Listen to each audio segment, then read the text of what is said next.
그날 밤, 나는 남편의 손을 잡고 병원 복도를 뛰었다. 우리 아들 민준이가 열이 펄펄 끓고 있었다. 의사는 폐렴이라고 했다. 중환자실에 들어가야 한다고. 비용이 얼마냐고 물었을 때 의사는 조용히 말했다. 선입금이 필요합니다. 나는 지갑을 열었다. 카드가 막혀 있었다. 남편 강태훈의 얼굴이 하얗게 질렸다.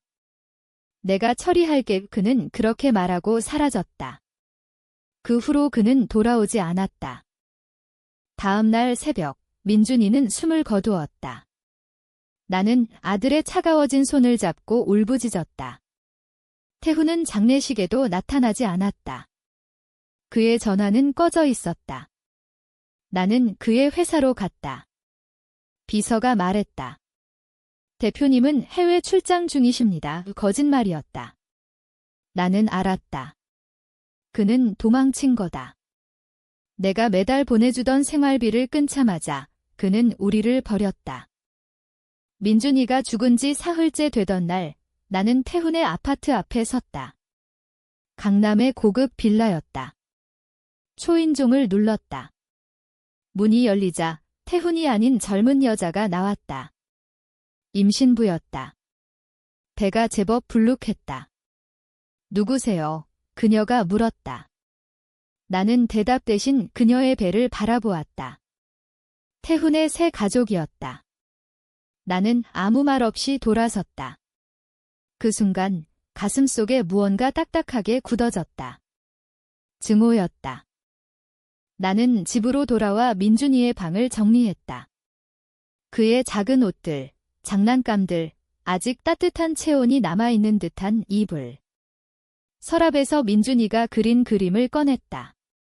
아빠, 엄마, 민준이, 셋이 손잡고 있는 그림이었다. 아빠의 얼굴에 민준이가 빨간 크레용으로 X자를 그어놓았다.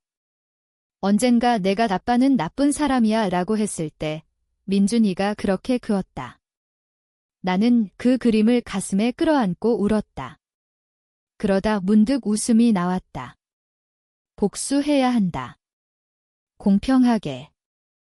나는 태훈의 모든 것을 알아야 했다. 그의 새 여자, 그의 돈, 그의 약점. 나는 민준이 장례 치를 돈도 없어서 빚을 냈다. 그 빚으로 사설 탐정을 고용했다. 탐정은 일주일 만에 보고서를 가져왔다. 태훈은 이미 재혼 준비 중이었다. 상대는 재벌 3세 딸, 김서연. 서연의 아버지가 태훈의 회사에 거액을 투자했다. 태훈은 나와 이혼 신고를 조용히 해놓았다. 법원 서류가 내 손에 들어왔다. 나는 서명을 한 적이 없었다. 위조였다. 나는 탐정에게 물었다. 그가 가장 아끼는 게 뭐죠? 탐정은 웃으며 말했다. 돈이요. 그리고 자존심. 나는 고개를 끄덕였다. 그럼 그 두 가지를 빼앗아야 한다. 나는 먼저 서연을 만났다. 카페에서 우연을 가장에 앉았다. 저도 임신부예요. 나는 거짓말했다. 서연은 환하게 웃었다. 축하드려요. 몇 주 차세요? 나는 배를 쓰다듬으며 말했다. 곧 태어날 거예요. 그런데 남편이 바람을 피워서 서연의 얼굴이 굳었다. 나는 태훈의 사진을 보여주었다. 이 사람이에요. 서연은 사진을 보자마자 손을 떨었다. 이건 제 약혼자예요. 나는 놀란 척했다. 세상에 제가 전 부인인데. 서연은 그날 밤 태훈에게 전화했다. 나는 옆에서 듣고 있었다. 서연이 녹음한 파일을 나에게 보내주었다. 태훈은 변명했다. 그 여자는 미쳤어.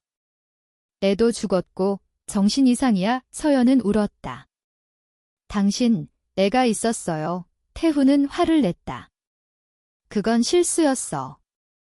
지금은 너만 사랑해. 서연은 전화를 끊었다. 다음 날 서연의 아버지가 투자금을 회수했다. 태훈의 회사는 흔들리기 시작했다. 나는 그걸로 끝낼 생각이 없었다. 아직 멀었다. 태훈은 내게 연락을 해왔다. 3년 만에 처음이었다. 제발 그만해. 서연이한테 뭐라고 했어? 그의 목소리는 떨리고 있었다. 나는 차분히 말했다. 진실을 말했을 뿐이야. 그는 소리를 질렀다. 내가 뭘 알아. 내가 너희를 버린 게 아니라 너희가 나를 망쳤어. 나는 웃었다. 민준이가 죽었을 때 내가 병원비를 안 냈잖아. 그는 잠시 침묵했다. 그건 내가 잠시 어려울 때였어. 거짓말이었다. 탐정 보고서에 따르면 태훈은 그때 이미 서연을 만나고 있었다. 서연의 돈으로 호화 생활을 시작했다. 나는 말했다. 너, 민준이 죽은 날 클럽에 있었지. 그는 숨을 멈췄다. 어떻게 아는? 나는 계속 말했다. CCTV 봤어. 너, 서연이랑 샴페인 마시고 있었지? 민준이가 숨 넘어갈 때. 태훈은 전화를 끊었다. 그 후로 그는 나를 피했다. 하지만 나는 그를 놓아줄 생각이 없었다. 나는 그의 회사 주주총회 날 회사 앞에 섰다.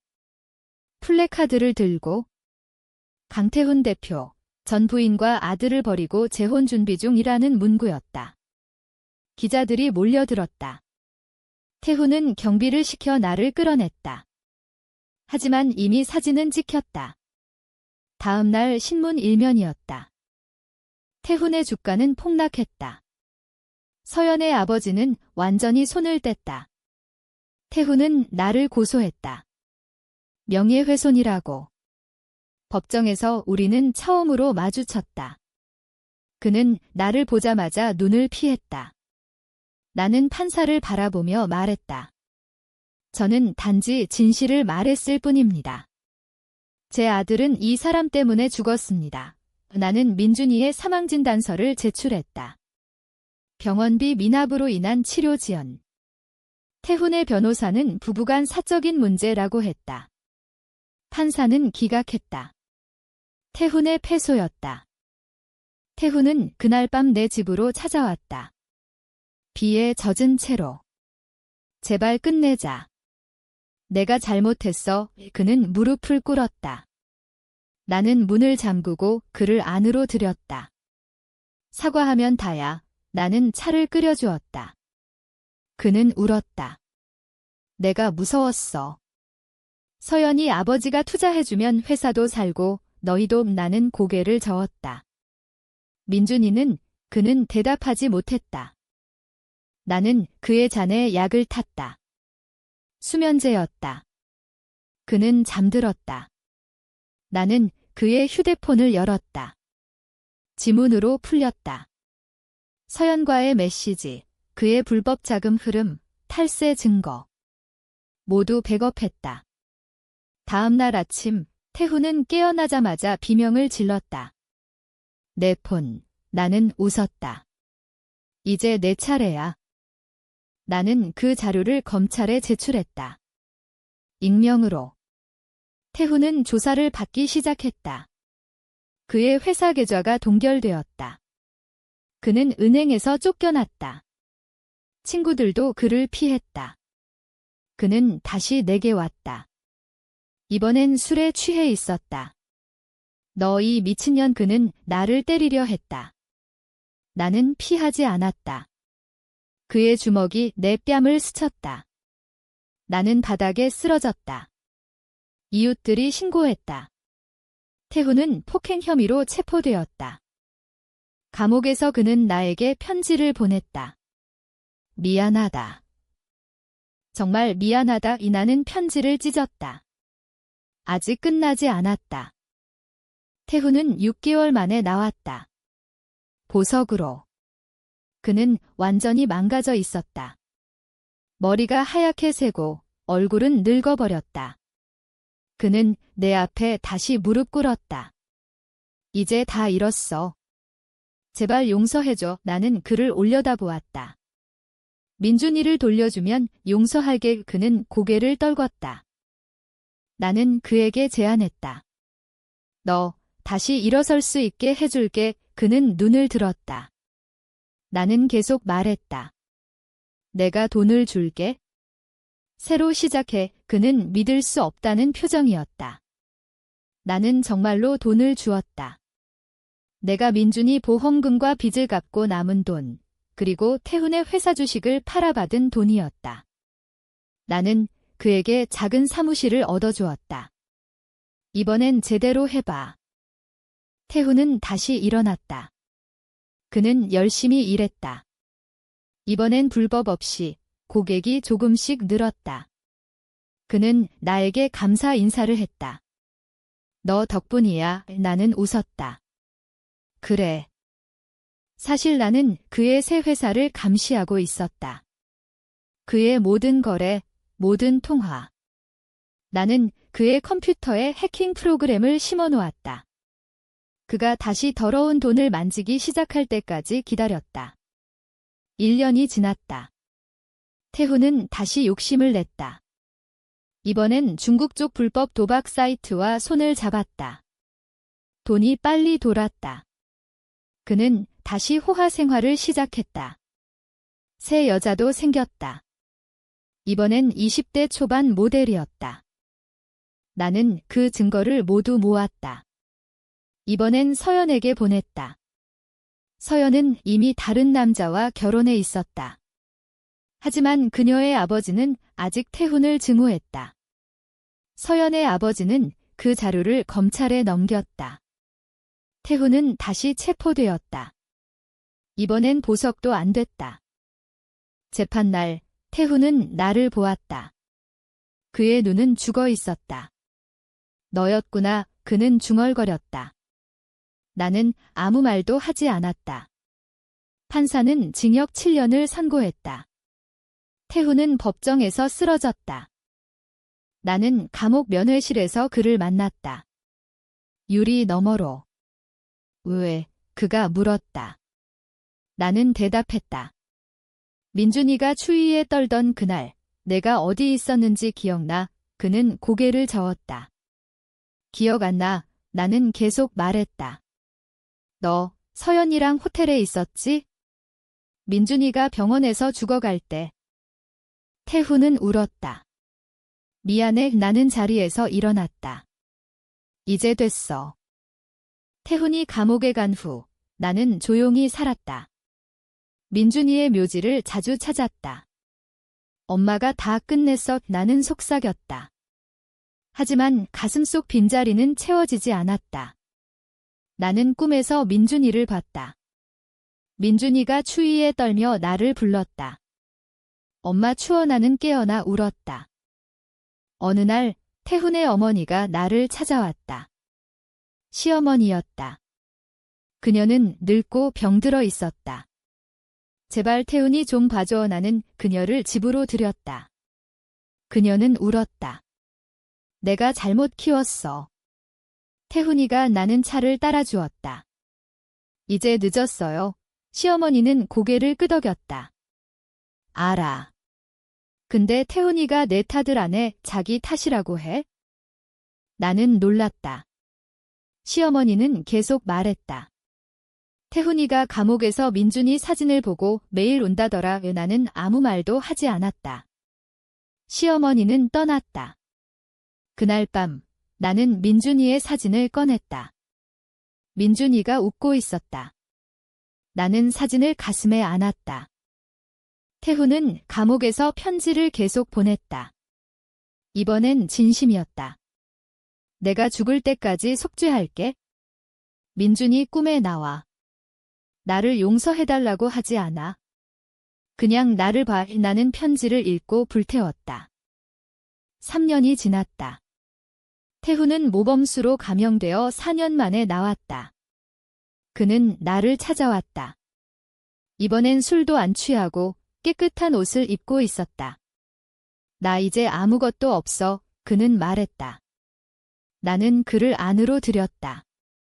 커피 마실래? 그는 고개를 끄덕였다. 우리는 오랜만에 마주 앉았다. 그는 말했다. 나, 민준이 묘지에 갔어.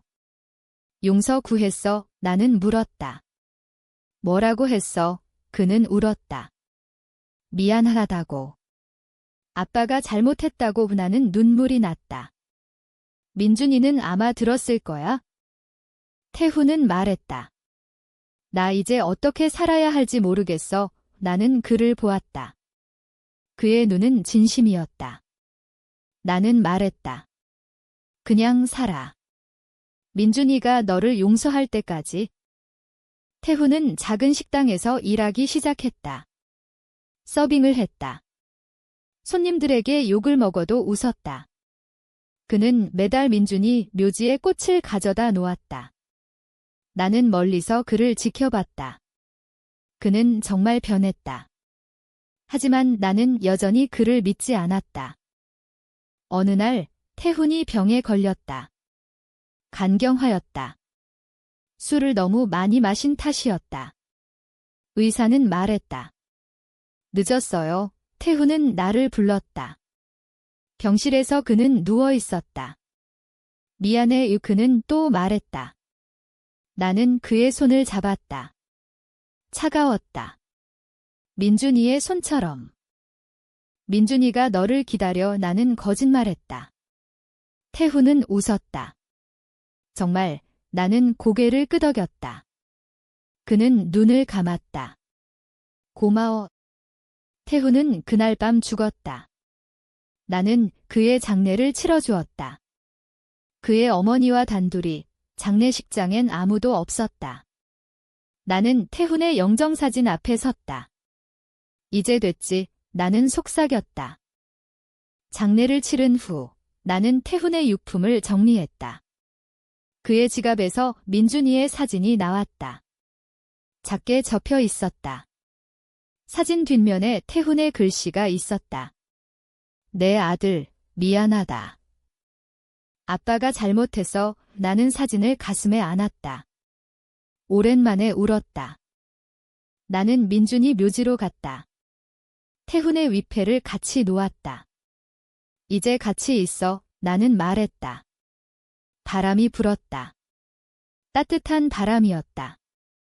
태훈이 죽은 지 1년. 나는 새로 살기 시작했다. 작은 카페를 열었다. 민준이의 이름을 붙였다. 민준이네라고. 손님들이 많아졌다. 아이를 데려온 엄마들이 많았다. 나는 아이들을 볼 때마다 민준이를 떠올렸다. 하지만 이제는 미소 지을 수 있었다. 어느 날 서연이 카페에 왔다. 그녀는 아이를 안고 있었다. 오랜만이에요. 그녀가 말했다. 나는 놀랐다. 그녀는 웃었다. 그때 제가 잘못했어요. 나는 고개를 저었다. 아니에요. 태훈이가 잘못한 거예요. 우리는 오랜만에 이야기를 나눴다. 그녀는 행복하게 살고 있었다. 당신 덕분에 제 눈이 떠졌어요. 그녀가 말했다. 나는 서연의 아이를 보았다. 예쁜 여자아이였다. 이름이 뭐예요? 내가 물었다. 민서예요. 서연이 대답했다. 나는 웃었다. 민준이와 비슷한 이름이었다. 그날 밤 나는 민준이의 묘지에 갔다. 엄마 이제 괜찮아. 나는 말했다. 너무 오래 증오했어? 미안해. 바람이 다시 불었다. 이번엔 민준이의 웃음소리가 들리는 듯 했다. 나는 집으로 돌아왔다. 민준이의 방을 열었다. 이제는 카페 창고로 썼지만 그의 그림은 여전히 벽에 걸려 있었다. 아빠의 얼굴에 그려진 빨간 X자. 나는 그 위에 하트 스티커를 붙였다. 이제 용서할게. 복수는 끝났다. 하지만 상처는 영원히 남았다. 나는 그 상처를 안고 살기로 했다. 민준이를 기억하며 태훈을 용서하며. 그게 내가 할 수 있는 마지막 사랑이었다. 나는 창밖을 보았다. 서울의 밤하늘은 여전히 차가웠지만 내 가슴은 조금 따뜻해졌다.